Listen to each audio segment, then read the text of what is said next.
Hi అండి. చాలా important information ఇవ్వాలనుకుంటున్నాను. చాలామంది వీడియోస్ చేస్తున్నారు. చాలా బాగా డ్యాన్స్ చేస్తున్నారండి. ఎక్సలెంట్. కాదనట్లేదు. కానీ అలా రొమాంటిక్‌గా చేస్తే ఏమవుతుందంటే హస్బెండ్స్ దగ్గరుండి, వాళ్ళ ఫ్యామిలీ మెంబర్స్ దగ్గరుండి చేస్తున్నారు. ఓకే. మీరు చేస్తున్నారు. కానీ మీరెప్పుడు బయటికెళ్ళకుండా ఉంటారా? ఒక్కటి ఆలోచించండి. చూడండి, ఇప్పుడు సొసైటీలో చాలా డైవర్స్ కేసులు అవుతున్నాయి.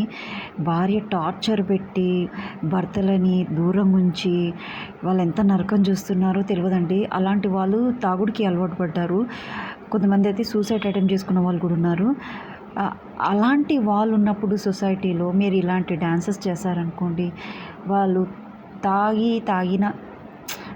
తాగిన మైకంలో ఏమైనా తప్పులు చేసే ఛాన్సెస్ ఉంటాయండి. అది పిల్లలా పెద్దవాళ్ళా అనేది తెలియదు. బయట ఎవరైనా కామన్ లేడీస్ బయటికెళ్ళినా కూడా అదే ఉద్దేశంతో మీ వీడియోస్ చూసిన వాళ్ళు అదే కొన్ని సీన్స్ని, మీ స్ట్రక్చర్స్ని, మీ పార్ట్స్ని చూసి వాళ్ళు ఏం చేస్తారంటే ఆ మైకంలో వేరే వాళ్ళని టార్గెట్ చేస్తారు.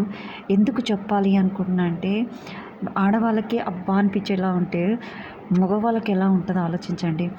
నేను మిమ్మల్ని పాయింట్అవుట్ చేయడానికే కాదండి, మిమ్మల్ని కాపాడుకోవాలనే ఒక ఉద్దేశంతో ఈ వీడియో చేస్తున్నాను.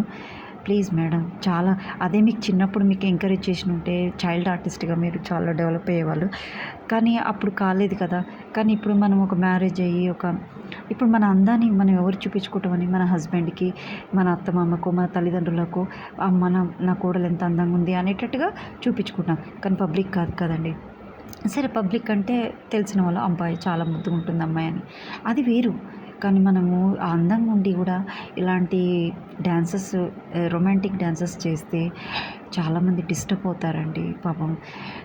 ఇన్సిడెంట్స్ ఇలానే కేసెస్ అవుతాయి. ప్లీజ్ సొసైటీని దృష్టిలో పెట్టుకొని మీరు డ్యాన్స్ చేస్తున్నారు, మీ ఫ్యామిలీతోటి ఉండి మీరు డ్యాన్స్ చేస్తున్నారు. మీ ఫ్యామిలీని అబ్జర్వ్ చేయారండి, మిమ్మల్ని అబ్జర్వ్ చేస్తుంటారు. ఎందుకంటే కాన్సన్ట్రేషన్ అంతా మీ మీదనే ఉంటుంది. కానీ కాన్సన్ట్రేషన్ చేసేవాళ్ళు మంచి వాళ్ళ చెడ్డ వాళ్ళ అనేది మీకేం తెలుస్తుందండి. అందుకే ప్లీజ్ బీ కేర్ఫుల్. చేసేది ఏదైనా ప్రొఫెషనల్గా, అఫీషియల్గా ఉండేటట్టుగా చేస్తే, అది నలుగురికి ఉపయోగపడేటట్టుగా చేస్తే చాలా బాగుంటుందండి.